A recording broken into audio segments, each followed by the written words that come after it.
Hoje falamos com a Margarida, jornalista do Fumaça, que está a editar uma reportagem sobre a indústria da ajuda na Palestina. Desde os Acordos de Oslo, em 1993, mais de 51 mil milhões de euros chegaram à Palestina sob a forma de ajuda internacional ao desenvolvimento. O setor das ONGs expandiu-se massivamente, milhares de organizações surgiram, milhões foram distribuídos. Mas 30 anos depois, o que é que mudou realmente? A investigação do Fumaça procura explorar questões fundamentais como era a sociedade civil palestiniana antes dos Acordos de Oslo, o que é que significou o processo de ONGização. Obrigada. Vais dizer sempre tu essa palavra, Sim, combinado. Da Palestina, a quem realmente serve a ajuda internacional e se a ajuda internacional pode estar a perpetuar a ocupação em vez de a combater. A investigação já está na fase final, após mais de 40 entrevistas, 45 horas de gravação e 4 viagens ao Líbano e à Palestina entre 2022 e 2024. Nesta conversa vamos falar sobre as principais conclusões desta investigação, os desafios do trabalho no terreno e as contradições do setor da ajuda humanitária na Palestina. Margarida, super obrigada. Eu sei que querias que tivesse sido a Rafaela a vir. De qualquer pessoa menos eu. Sim. Antes de Oslo, ou seja, a história da indústria da ajuda não começa propriamente nos acordos de Oslo, mas antes, em que a resistência da Palestina estava muito organizada por sindicatos e até cooperativas, redes de voluntariado, organizações muito locais. Como é que era essa sociedade civil antes dos anos 90? Olha, obrigada pelo convite. Obviamente este trabalho é muito feito a partir do trabalho de outros investigadores, ativistas e historiadores e para responder a essa pergunta é mesmo muito importante o trabalho de uma historiadora que se chama Anne Irfan e que foi durante vários anos perceber a história das pessoas palestinianas cruzando com o sistema de refugiados internacional, tipo aquele sistema que nós montamos para proteger refugiados de forma internacional e também o trabalho de uma ativista que foi fundadora do Centro de Investigação Badil e do movimento do BDS, do Boicote, Desinvestimento e Sanções, que se chamava Ingrid Jaradat Jasner, e ela é uma pessoa europeia que vai para a Palestina antes da primeira intifada, então aqui 89, 90, e assiste a toda essa transformação que acabamos de falar a partir de dentro, não é? Dentro das organizações. Então, E ela ficou lá? Ela ficou lá durante 30 anos e viveu durante 30 anos na Palestina, fazendo parte destes movimentos, não é? Da fundação do BDS e da cofundação deste Centro de Investigação Badil, que é mesmo importante.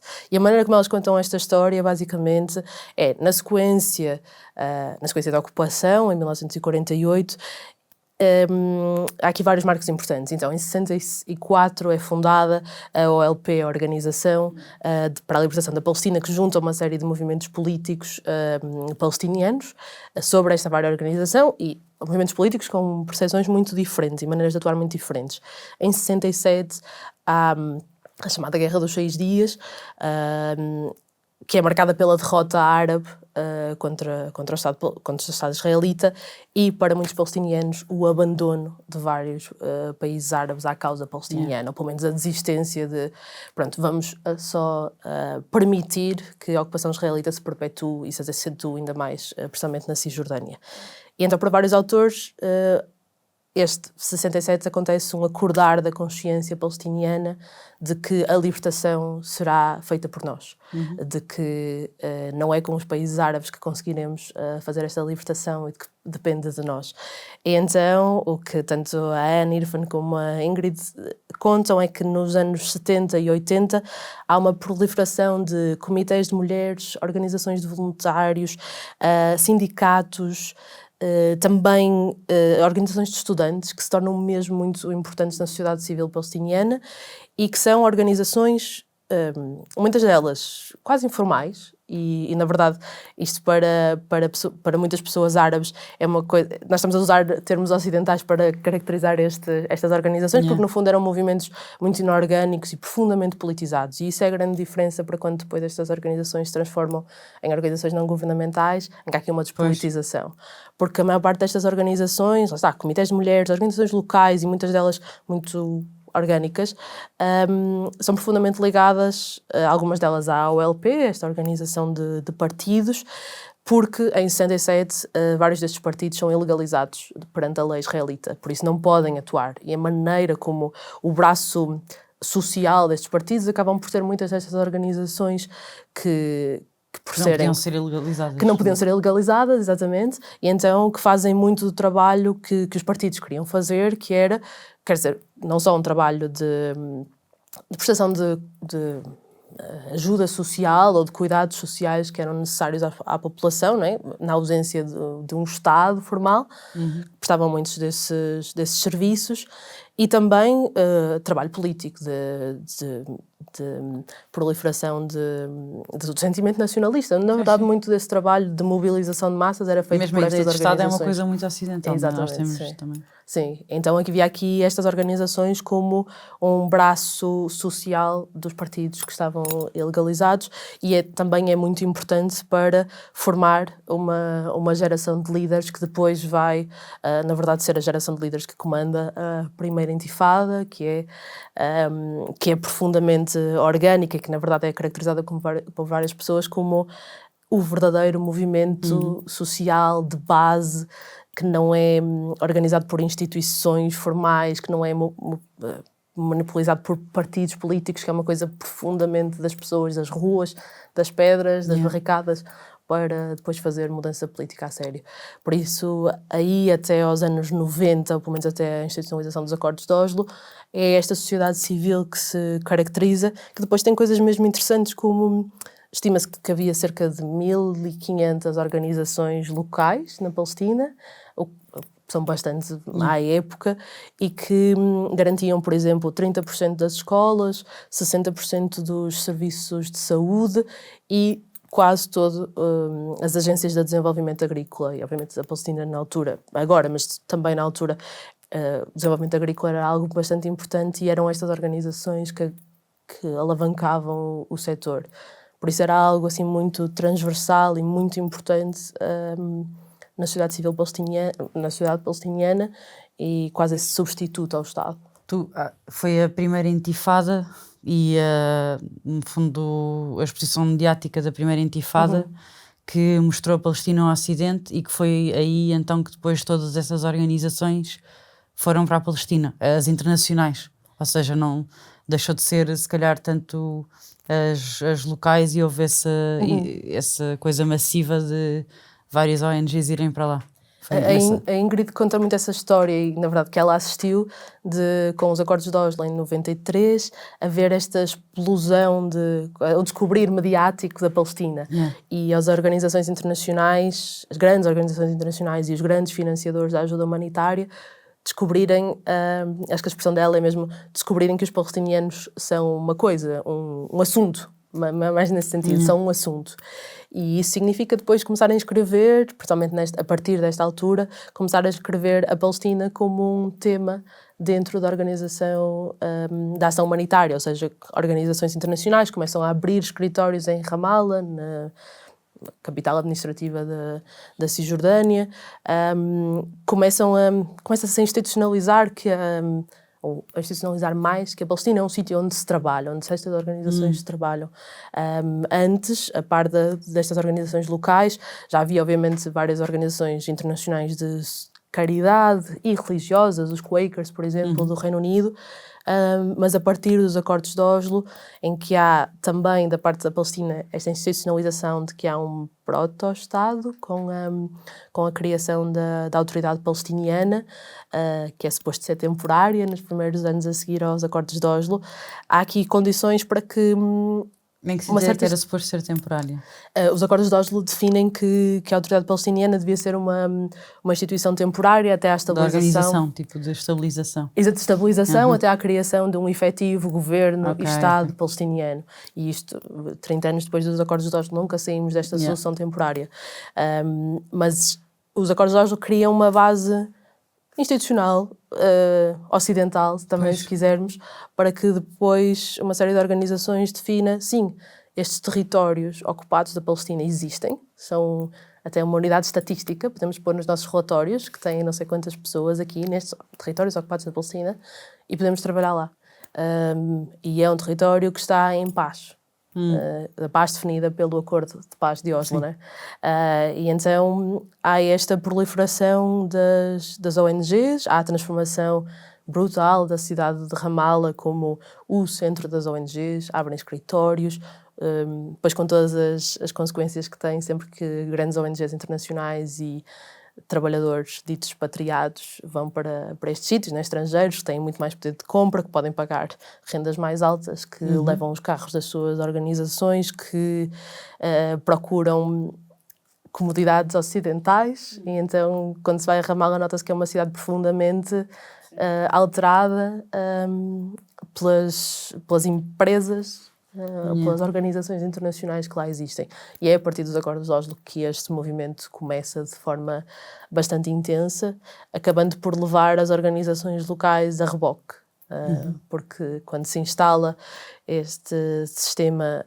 Portanto, em vez de ser existir, por exemplo, um reforço das organizações locais e, no fundo, permitires que fossem as pessoas locais e as organizações que lá está, que embora não fosse da mesma forma como a organização ocidental, estavam extremamente organizadas e mobilizadas e politizadas também, em vez de existir reforço, foi uma coisa externa. Ou seja, quando poderia ser, por exemplo, um investimento em, ok, se já existem aqui sindicatos, cooperativas, grupos, associações de estudantes e outros grupos, nós podíamos apoiar diretamente quem está, pronto, os próprios palestinianos que já se estão a organizar.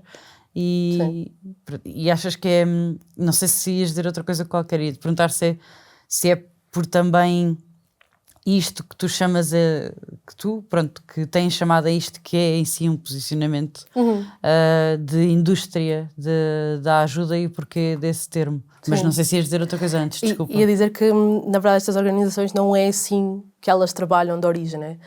Muitas organizações internacionais, a forma como trabalham é abrir escritórios nos locais, trabalhar com parcerias locais, mas trazer muitos trabalhadores externos para implementar a sua agenda de financiamento, que pode ter mais ou menos envolvimento local, mas não deixa de ser uma agenda definida, principalmente em escritórios sediados na Europa ou nos Estados Unidos. E isso é uma enorme discussão na ação humanitária, mas continua a ser isso. A questão de usarmos a expressão indústria da ajuda é obviamente um posicionamento político e resulta de uma análise que é tipo aquilo que tentamos construir na série, que é a demonstração, que não tem só a ver com a Palestina, acho que usamos a Palestina como um estudo de caso para demonstrar isso, mas de como a assistência, quer em emergência, quer naquilo que se chama desenvolvimento, se tornou uma indústria absolutamente consolidada, há grandes organizações que são financiadas por grandes agências de financiamento com a sua própria agenda, que trabalham em projetos financiando aquilo que tu podes fazer no terreno. E então a tua ação na Palestina, em Ramallah ou num sítio qualquer, vai ser condicionada pelas linhas de financiamento que existem, que são super específicas, né? Tu vais fazer um projeto e tens que candidatar um projeto específico que não é libertar a Palestina. Os projetos são absolutamente específicos ou seja, são projetos que têm que ser medíveis, mensuráveis, objetivos, tens que ser capaz de chegar ao fim do projeto, ao fim de uns meses, 1 ano, 2, 3, e dizer, eu consegui fazer isto. E isso não é compaginável com... E o isto pode ser não aquilo que o povo quer, na verdade.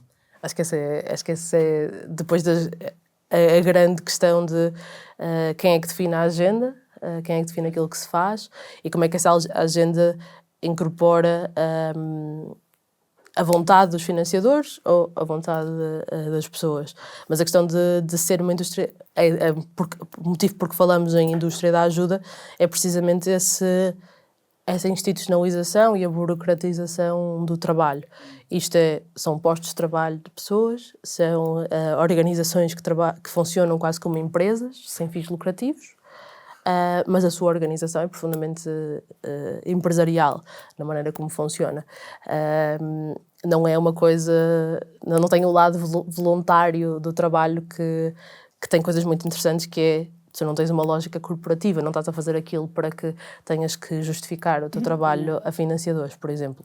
Sendo também muito precário, por isso há aqui montes de questões, mas a questão, o motivo que falamos em indústria é precisamente essa institucionalização e burocratização daquilo que era uma resistência e movimentos sociais. E quando falamos daquela palavra difícil de ONGização ou de... é também uma palavra, por exemplo, usada pela Ingrid, que é muito para falar do que acontece a seguir aos Acordos de Oslo, que é esta institucionalização, burocratização de movimentos sociais em organizações. E então, em vez de seres um líder comunitário, passas a ser um diretor de uma ONG. Sim. E com as consequências que isso tem, não é? Os teus objetivos de movimento social, que era o teu propósito social, passam a ser um objetivo de um programa. Tens de servir a ONG e não tão diretamente as pessoas. Sim. E também... é isso, estavas a dizer que a Palestina como case study, no fundo, como estudo de caso, mas nós vemos isso em todo o lado, ou seja, sei lá, por exemplo, Portugal e a Europa também faz isso com os países que foram colonizados, não é? Ou seja, Guiné, por exemplo. Estou-me a lembrar de alguns exemplos de amigos que tenho e que às vezes participaram num ou outro programa e em que também a indústria faz com que o dinheiro circule o dinheiro europeu continua a circular apenas em em europeus, porque no fundo há aqui este dinheiro que nós conseguimos alocar a este projeto que parece que estamos a dar para ajudar, por exemplo, alguém na Guiné, mas quem diz Guiné diz Palestina, diz outros países. E serve para pagar, por exemplo, muitas vezes pessoas brancas que vão lá ensinar uma determinada coisa, sei lá, falar sobre diversidade, que é uma coisa que sim, imagina, nada tem a ver com a pessoa que lá vai, na verdade. Tem a ver com o sistema por trás daquilo, que é certo, mas os jornalistas lá, por exemplo, continuam a não ter internet, chove-lhes no escritório e não têm acesso, nem sequer sabem se conseguem ter comida ao final do mês, por exemplo. Ou seja, tu mantens o dinheiro a circular entre os mesmos e acaba por... E depois são milhões, não é? É sempre coisas super bem pagas, na verdade, quando vais nestas viagens de terreno e fazer estas coisas.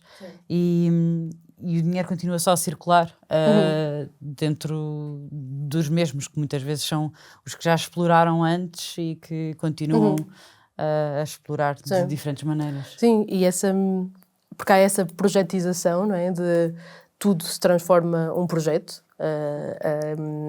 Como é que tu divides? Lá está, por exemplo, pessoas palestinianas querem ter maior independência da economia israelita, por exemplo. E tudo isto é transformado em microprojetos, ou as organizações tentam, nos seus microprojetos, responder a essa questão. Mas muitas vezes vai ser coisas muito minúsculas, né? Muito pequeninas, porque os projetos são limitados e porque têm limitações de tempo, e têm limitações de orçamento e têm limitações de ambição. Um projeto demasiado ambicioso que quer uma mudança estrutural, vai ser difícil justificar a um financiador que ele é viável. De viável num conceito muito ocidental e economicista, né? Do que significa ser viável. Do género, olha, este dinheiro não foi para organizar 30 workshops, foi para organizar uma ação direta. Exato. Exato. Uma grande ação direta em vez de 30 workshops. Isso é uma questão muito grande e, por exemplo, foi muito visível com pessoas, por exemplo, há uma pessoa palestiniana com quem falamos que trabalhou, que estava numa organização internacional a trabalhar durante a Primavera Árabe. E obviamente não havia uma linha de financiamento para organizar protestos ou movimentos sociais radicais durante a Primavera Árabe. E era uma altura em que se discutia, por exemplo, há sempre estas buzzwords das organizações, que são a questão da diversidade que falavas, da igualdade de género, muitas vezes também há assim uns momentos, uns anos, em que estas são as principais ideias para as quais há financiamento. Exato. E nessa altura, por exemplo, havia muitas coisas sobre good governance, sobre boa governança.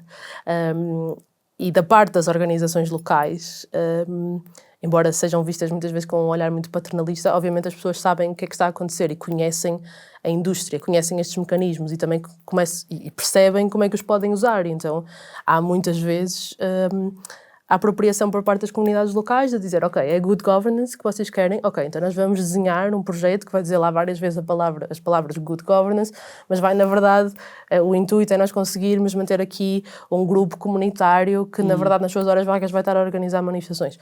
Pronto.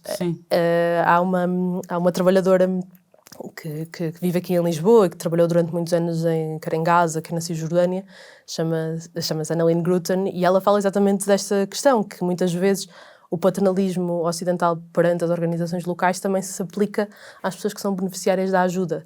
As pessoas sabem como é que as organizações funcionam, sabem que elas vêm com um inquérito perguntar o que é que tu achaste ou o que é que tu achas, e sabem que, por exemplo, uma pessoa em Gaza que foi beneficiária de um programa de alimentação sabe que não pode dizer à organização seguinte que já beneficiou do programa da outra organização, porque senão não vai ter direito. Então as pessoas também sabem disso e usam, safam-se, não é? Claro. Jogam e safam-se porque sabem que se não conseguirem ter, por exemplo, aquela ajuda, se forem sinceras, então não vão conseguir dar de comer à sua família. Não é? Então as organizações também têm aqui um lado às vezes muito ingênuo com a maneira como olham para as populações locais e não os incorporam, ou cada vez mais o fazem, mas durante muito tempo e ainda continua este olhar de que as pessoas são beneficiárias da ajuda, quando deviam ser mais participantes nos modelos e naquilo que lhes é garantido, não é? Porque essa sensação de que o dinheiro é desperdiçado ou de que o dinheiro é mal usado, acho que é das maiores constantes na ajuda humanitária, não é? Por parte dos beneficiários da ajuda, de sentir que as coisas não deviam funcionar desta forma e nunca houve uma mudança radical que mudasse a maneira como as coisas são feitas. Para o dinheiro que é muito, né? Depois acho que isso até define um bocadinho a imagem externa das coisas, que é género fogo, já se pôs ali tanto dinheiro e aquilo ainda está assim, sabes? Aquela, tipo, parece que pronto, põe-se imenso dinheiro, esvazia-se e depois aquilo não desenvolve e coisas do género. E isso era uma das coisas também que é muitos financiadores e organizações também impõem um certo tipo de linguagem e conceitos, no fundo, de ajuda humanitária que também esvaziam bastante o discurso político, não é? Ou seja, de repente transformam resistência em desenvolvimento e coisas assim do género, tipo construção das capacidades, ou seja, vamos capacitar as pessoas ou vamos... E de que forma é que também é que tipo é que isto acontece, o impacto que isto no fundo tem a nível de a não politização do discurso e se calhar não ir de encontro à libertação e que é de facto o que um povo quer, não é? Ou seja, que estas narrativas também continuam a justificar o trabalho em si, das próprias organizações, e é sempre um desenvolvimento, não se sabem para onde, e resistência não, e libertação também não se fala, descolonização ainda menos, não é? Mas de que forma é que isto impacta, na verdade, a luta palestiniana? Há várias organizações que nas últimas décadas, desde os acordos de Oslo, começaram a sentir que havia, e cada vez mais, palavras proibidas. Organizações como... Depois as organizações também começaram a escolher os seus próprios financiadores, mas grandes financiadores é um dado adquirido que, ou pelo menos generalizado, que não financiam projetos que digam palavras como Nakba, colonialismo, BDS... grandes financiadores, grandes estruturas grandes agências de financiamento, porque são palavras que são vistas como politizadas e o discurso numa certa área da ação humanitária é a busca da naturalidade. E o que é que a naturalidade significa para uma pessoa palestiniana é provavelmente uma coisa muito diferente do que a naturalidade significa para uma pessoa portuguesa, para uma pessoa europeia em geral. Então, o diagnóstico de várias organizações locais palestinianas é de que o sistema de financiamento contribui para esta despolitização das organizações, às vezes uma despolitização meio artificial, tu és despolitizado na maneira como escreves candidaturas, mas depois dentro de ti, na maneira como te organizas, és a pessoa que sempre foste, mas isso contribui para uma despolitização do discurso público, não é? Tu saberes que estás, por exemplo, a implementar um programa numa escola, mas que não podes dizer que o teu objetivo é trabalhar a consciência nacional palestiniana ou combater o apagamento da história palestiniana, combater a erosão da memória do que é ser palestiniano. Obviamente, para te caracterizar isso, vais falar de Nakba, vais falar de colonialismo. E este enquadramento que é feito por muitas organizações, no papel ele não pode ser feito desta forma. Ou pelo menos é mais feito como promoção da literacia, promoção de uma série de conceitos que são vistos como neutrais e também eles não significam grande coisa. Obviamente, há várias organizações palestinianas que nos últimos anos foram posicionando contra isto e foram recusando financiamento.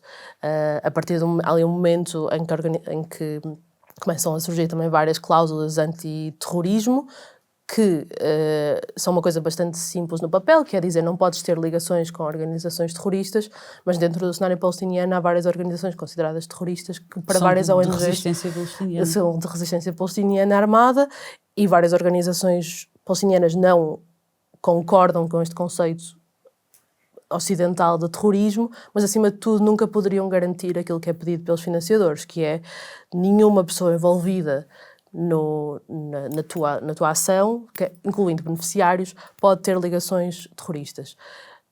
Como sabemos, várias pessoas palestinianas, quer tenham essas ligações a organizações como o FPLP ou o Hamas ou outras organizações, quer tenham ou não, várias pessoas palestinianas são presas com acusações terroristas, sejam elas fundadas ou não. Sim, ainda por cima, o conceito de terrorismo nem é só de, pelo menos daquilo que eu fui entendendo, nem é só de luta armada, ou seja, cada vez está mais vago. Pode ser apenas até só o discurso que se tem, ou seja, a forma de alguém falar talvez em genocídio ou Nakba, ou seja, há certos conceitos que já é tipo, estás a ter um discurso terrorista, é uma coisa que cada vez está mais... O que é que entra dentro do pacote de terrorismo é um bocadinho e essa é uma discussão cherry picking. E é uma discussão particularmente sensível no contexto palestiniano, porque Israel nos últimos 10, 15 anos usou exatamente essa cartada de considerar várias organizações, como a Defense Children International, que é uma organização que trabalha com crianças e com menores detidos nas prisões israelitas, considerou-a terrorista, considerou organizações como a Al-Haq, que é uma organização de investigação, e a Badil, por exemplo, que são organizações de investigação e de advocacy pelos direitos na verdade são organizações desde direitos das crianças a desenvolvimento agrícola. Uma série de organizações nos últimos anos foram criminalizadas pelo governo israelita e pelo exército israelita. As suas sedes foram vandalizadas, fechadas as portas, e houve uma grande campanha muito agressiva contra os seus financiadores, incluindo contra a União Europeia, para pedir o fim do financiamento a estas organizações. Então, a palavra terrorismo associada a estas organizações é muito sensível para várias organizações palestinianas, porque é pelo menos a visão de que a narrativa israelita está a vencer e há aqui... usa-se este mecanismo para dizer que nós não podemos fazer o nosso trabalho. Obviamente, havendo muitas pessoas palestinianas que foram presas com acusações de terrorismo infundadas, havendo uma lei militar sobre a Cisjordânia que permite a prisão administrativa das pessoas menores de idade. Podes explicar isso da prisão administrativa? Sim, no fundo, a Cisjordânia é um território que é... o que se aplica é a lei militar, e então o exército israelita pode deter sem acusação e sem julgamento pessoas por um período indefinido de tempo. E há cerca de 3.000 pessoas que estão presas na Cisjordânia com prisão administrativa. Sem sequer reconhecerem a acusação. Sem conhecerem a acusação, sem terem direito a julgamento, sem saberem porque é que aquilo lhes está a acontecer. Pode ser uma coisa de dias, pode ser uma coisa de semanas, pode ser uma coisa de anos. Então, isto... se a acusação for, por exemplo, ou se a dada altura aparecer na sua ficha de que esta pessoa está presa porque tem ligações ao partido FPLP, que é considerado uma organização terrorista também pela União Europeia, isto podia ser uma coisa que invalidava que elas recebessem... fossem beneficiárias de um programa. Pronto, várias organizações palestinianas nos últimos anos rejeitaram em absoluto isto, o que significa que ficam menos elegíveis para financiamento. deixaram de receber financiamento da União Europeia, deixaram de receber financiamento de uma série de organizações, mas simplesmente chegaram ali a um ponto de não retorno, de nós não vamos compactuar com estes modelos de financiamento. Por isso, nos últimos anos, na Palestina, assiste-se a esta resistência perante um modelo de financiamento institucionalizado. É também um fator de divisão da sociedade, porque nem todas as organizações e pessoas têm a mesma postura perante isto, mas há para muitas pessoas a consciência de que a libertação palestiniana não vai ser financiada e não vai ser financiada por estes modelos, e de que o trabalho que estamos a fazer, social, político, até de prestação de cuidados de saúde e educação, não pode encaixar neste modelo absolutamente ditado por agências em Genebra, em Bruxelas ou em Londres. Sim, que muitas vezes mantêm esse status quo e também têm, acabam por definir aquilo que é aquilo que é não é bem o status quo que eu quero dizer, mas é aquilo que é ok e aquilo que não é, ou seja, também acabam por definir onde é que está o discurso e, portanto, de forma imposta, ia dizer internacional, mas é tipo de forma externa, passaram, como se fosse do género, passaram a ditar os limites do nosso próprio discurso, da nossa própria resistência e aquilo que é ok e aquilo que não é ok, ou seja, sei lá, se na luta ou neste processo de libertação podemos ir daqui a aqui, se calhar estão a pôr as o coisas... financiador disse só pode tipo, não, ficar aqui. na verdade daqui e depois para além disso, para a esquerda ou para a direita, não é viável, já é fora, já é terrorismo ou já é conotado de muitas outras maneiras. O trabalho do escritor, eu faço isto da aglutinação muitas vezes, e ex-funcionário de ONG Salim, não sei se estou a dizer bem, Haddad, alerta para o facto de que a ajuda humanitária muitas vezes alivia sintomas da ocupação, mas não tem interesse sequer em combater a causa, muitas delas. Isso é um padrão que têm encontrado na investigação, ou seja, só para não me acusarem de estar a fazer acusações infundadas. Sim, na verdade, tudo o que temos falado sou eu a tentar repetir. São padrões, sim. Não é tipo há uma. Sim, na verdade tudo o que temos falado sou eu a tentar repetir as ideias de trabalhadores humanitários palestinianos, principalmente com quem falamos, e muitas pessoas falam exatamente isso que o Salim Haddad fala, que é, segundo a Convenção das Nações Unidas, um país ocupante tem que garantir todo o tipo de cuidados e serviços à população que ocupa, e isso não é garantido pelo Estado israelita. Se calhar também é uma questão interessante, não sei até que ponto, também para as pessoas palestinianas isso seria uma coisa sequer admissível, mas há um discurso entre vários trabalhadores e organizações palestinianas de que este status quo das organizações que prestam bastantes serviços e mantêm a existência também da autoridade palestiniana, que também, em termos de garantia de serviços estatais, é bastante pequena, de que isso mantém o estado das coisas e mantém um estado de não revolução e de não mudança. E com tudo aquilo que nós falamos, não é? Os projetos são muito pequeninos para tentar fazer uma mudança que é garantir X coisas a uma população e não permitir uma mudança absolutamente estrutural. E há algumas pessoas que têm um discurso talvez mais radical, que é dizer, ou novamente também isso não é só aplicado à Palestina, mas que é dizer, e se não houvesse estes serviços? O que é que as pessoas por si só fariam? E o que é que esse estado de ausência de organizações permitiria? Essa é obviamente uma pergunta muito grande e é uma pergunta, por exemplo, tida de forma muito intensa no Haiti, que é considerada a república das ONGs, talvez um dos casos mais paradigmáticos onde as ONGs são um pequeno Estado, quer dizer, e se elas fossem todas embora? Como é que nós... o que é que nós faríamos nesse lugar? E acho que é a questão para muitas pessoas palestinianas e que o Salim Haddad fala várias vezes nisso, que é este não é o nosso modelo. A maior parte das decisões que são aqui tomadas sobre onde investir, que projetos fazer, qual é a agenda? Não é palestiniana. As direções de várias organizações internacionais, é muito raro haver um palestiniano diretor de uma organização internacional ou diretor do projeto da Palestina dessa organização.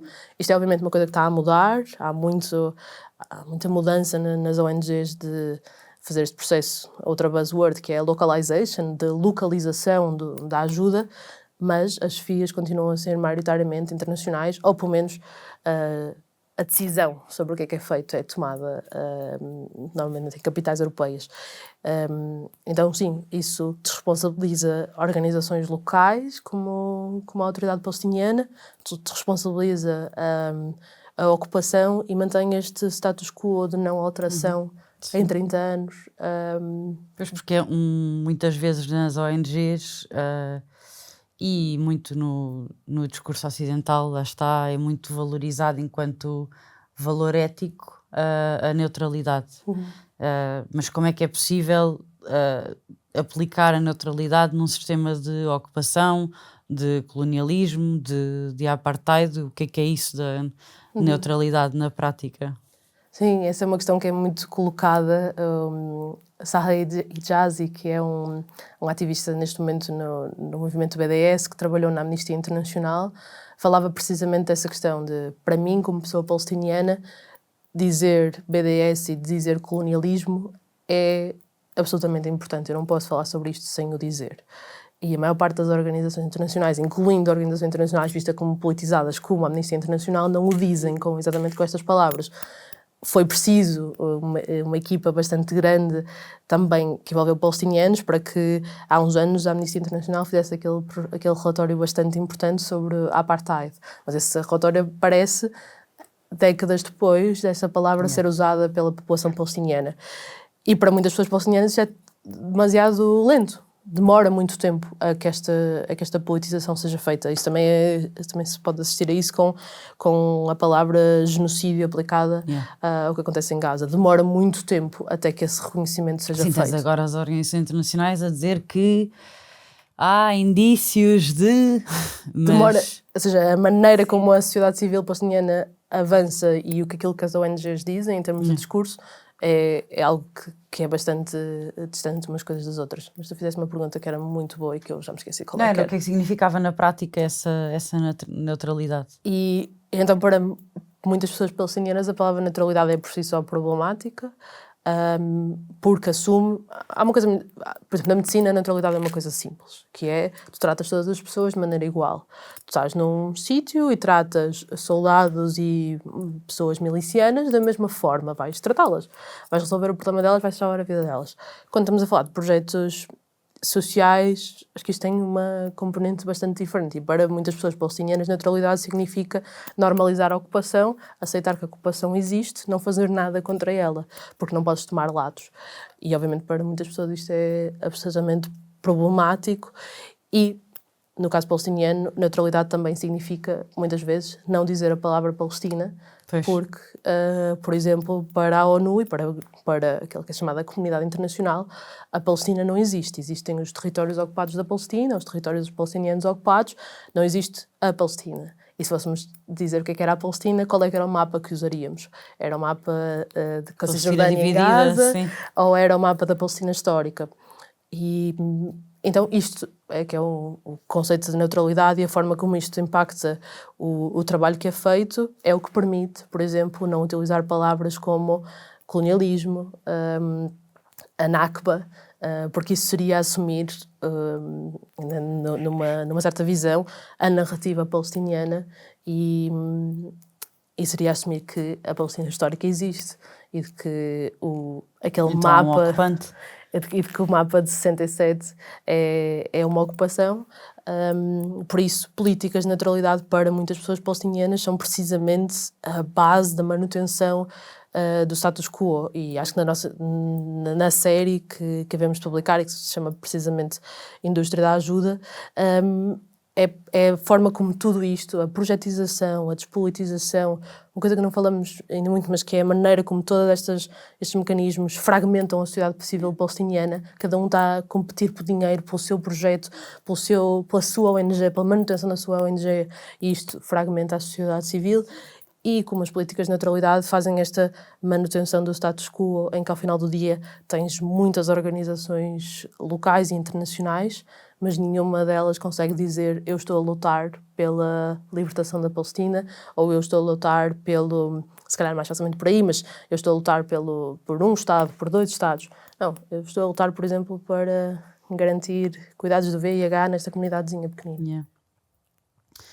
Surgiu-me agora, é uma pergunta que não tinha pensado, por isso Surpresa. agora, Jana, Tcharam. que é só porque acho que às vezes alguém, por exemplo, agora a ouvir-nos pode acusar, entre aspas, de estarmos num contrassenso quando, por exemplo, depois dizemos que não se pode, por exemplo, fechar, vemos, por exemplo, ok, vai a ONU em Belém, por exemplo, vai deixar de ter apoio financeiro. E normalmente pessoas como nós dizemos, tipo, não pode ser porque é o único meio de subsistência das famílias palestinianas ali. E acho que algumas pessoas ao ouvirem-nos pode ser assim, ok, então olha, eles vão-se todos embora e agora, ou melhor, se esta fechou, vocês deviam estar contentes por esta fechar. Pronto, eu tenho, ao dizer, já estou com uma resposta a isto, que é, lá está, tem de haver uma transição e não pode ser do género, pronto, esta fechou, estou contente, mas quer dizer, a ocupação continua, o apartheid continua, os palestinianos continuam a receber menos, a ter 3 e 4 trabalhos para se conseguirem sustentar, portanto... sem uma transição, não, aí vais só estar outra vez, estão outra vez os palestinianos a pagar o preço, não é? Sim. Mas, ou seja, o que é que tu também tens a dizer a isto quando nós temos este discurso e pronto, e eu concordo bastante com as visões, ainda não saiu a investigação, mas com o que tens estado a dizer, mas também sou biased e assumo, eu não sou despolarizada em relação à Palestina e à ocupação e essas coisas, portanto, qual é que é a resposta, no fundo, que podemos dar neste sentido, quando é de género, ouvimos que os Estados Unidos vão acabar com o financiamento de apoio aos refugiados palestinianos, etc., e nós mostramos-nos contra isso e mostramos, isto é super grave porque há montes de famílias a depender disto, e ao mesmo tempo estamos a criticar a indústria da ajuda. Certo, sim. Acho que a resposta sempre a isso isto é uma crítica ao sistema, Exato. Não é aos serviços que são prestados, ou seja, não é uma crítica a garantir-se cuidados de saúde ou uma crítica a garantir-se alimentação.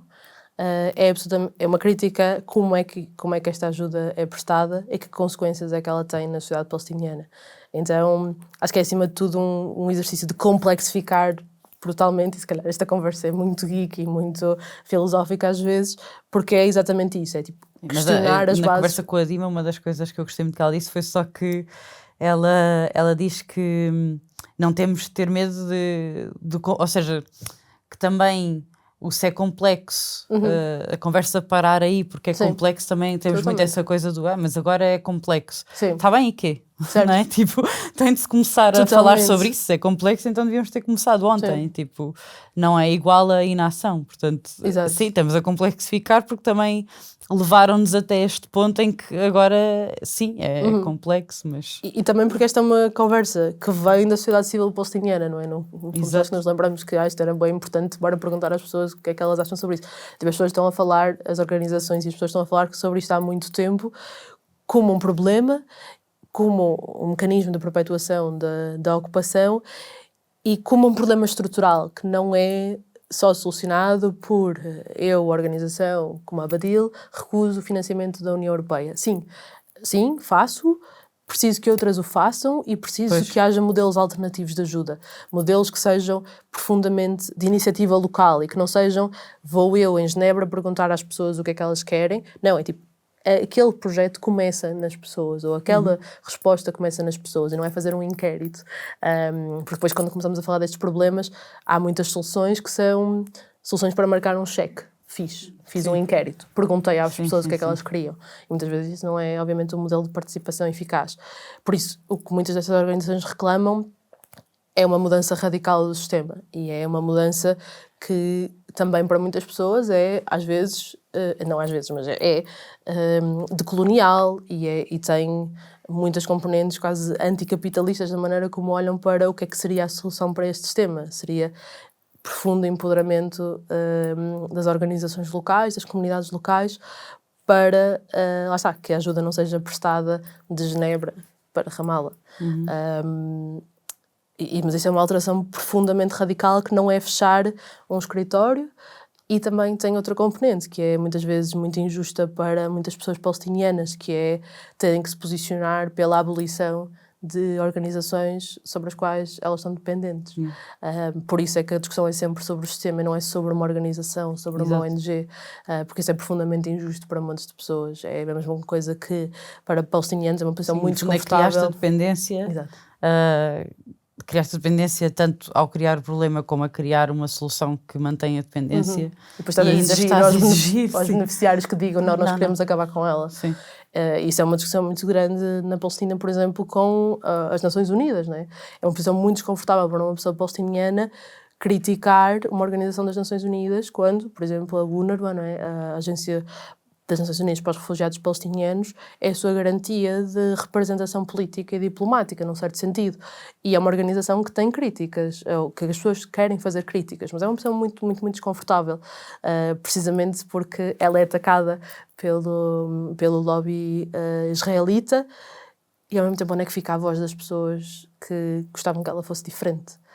Então acho que é essa sempre a discussão quanto à ação humanitária, como é que criticas o sistema do qual estás dependente, mas achas que devia ser radicalmente diferente. E num mundo como o das ONGs, que é super burocrático e está tudo no papel, etc., na verdade, quais é que têm sido os desafios na vossa investigação? Por exemplo, as ONGs têm sido transparentes, não têm sido, ao nível de acesso a documentos? Quais é que têm sido assim, os maiores desafios? Como nós estamos a trabalhar muito com organizações locais palestinianas, este é um assunto há muitos anos para elas e é algo que não sentiram a visibilidade devida, então na verdade há muita vontade de falar sobre isto.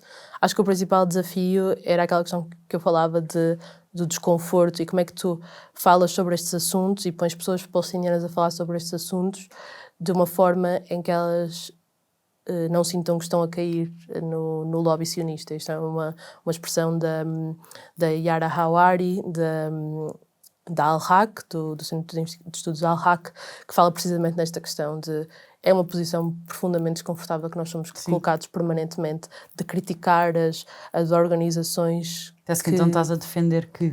Exato, estás a criticar as organizações que são criticadas pelo Estado de Israel permanentemente para a sua dissolução. Por isso é que se fala muito pouco e na verdade acho que uma certa divisão que encontramos na série, mas a maior parte das pessoas com quem falamos defende não desmantelamento da UNRWA, da Agência das Nações Unidas para os Refugiados Palestinianos. Eles não querem o desmantelamento, mas é uma reforma, isto devia ser diferente, mas é uma posição mesmo muito desconfortável, porque muitas pessoas estudaram em escolas da UNRWA, os seus pais são empregados pela UNRWA. A UNRWA é uma parte gigante da cultura palestiniana, por isso é este sítio de grande desconforto que é permanentemente colocado às pessoas palestinianas, que também é reflexo da ocupação e também é reflexo desta dependência de ajuda internacional e de visibilidade internacional e de aliados internacionais, que as pessoas palestinianas são sempre dependentes. Então acho que esse é dos principais desafios a fazer este trabalho, é como é que no meio da ocupação, no meio de tudo o que está a acontecer, como é que tu falas deste problema que parece pequenino, parece geek, parece... Porque é que isto importa? Quando estão pessoas a morrer em checkpoints, quando estão pessoas a morrer bombardeadas, porque é que isto importa? Então esse também é um desafio gigante, que é... Vou aqui escrutinar a ajuda. O que é que eu estou aqui a fazer? Sim. Mas ao mesmo tempo, quando tu vês no grande esquema das coisas e quando colocas a lente para trás, olhas para os últimos 30 anos... mantém. Que pessoas continuem a ser mortas nos checkpoints e que, ou seja, está a manter o sistema que permite que as outras coisas também aconteçam. Olhando para aquilo que já foi investigado, que impacto é que tu achas que este trabalho, ou que esperança é que tu tens que este trabalho possa vir a ter naquilo que é o debate sobre a Palestina? Se puder esperar alguma coisa, espero que possa complexificar o debate e possa tornar as coisas um bocadinho menos preto no branco. E acho que nenhum deste trabalho pretende dizer as ONGs são más ou as ONGs são ótimas. É trazer nuance e um bocadinho de preto e branco, menos preto e branco às coisas. Há uma pessoa com quem falamos que dizia muitas vezes que a Palestina está sobre várias ocupações e que uma delas é a ocupação das ONGs. Então é complexificar as coisas nesse sentido e de perceberes os múltiplos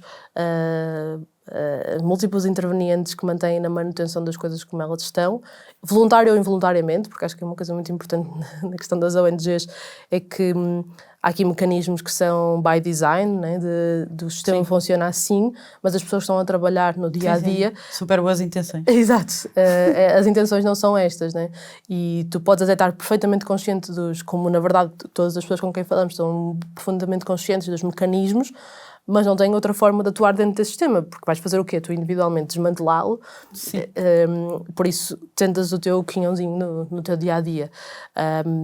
Mas acho que complexificar e a perceber-te, portanto, dos mecanismos que tu em Portugal alimentas, ou então que as tuas crenças de que a ação humanitária, por exemplo, só faz o bem, se calhar complexificar um bocadinho essas ideias, questioná-las um bocado, acho que é talvez isso, porque é uma coisa paradigmática na ação humanitária de quem trabalha, é o seu autoquestionamento e a sua percepção de que do no harm, né? Que também se aplica muitas vezes à medicina, de que acima de tudo não faças mal, de que isso é uma ponderação mesmo muito complexa e às vezes podes ter as melhores das intenções e achar que não há nada neste projeto que possa ser mau e, na verdade, às vezes as consequências são um bocadinho maiores e só se vêem não sei quantos anos depois. Então acho que é isso, complexificar um bocado o que andamos para aqui a fazer. Vieste baralhar ainda mais.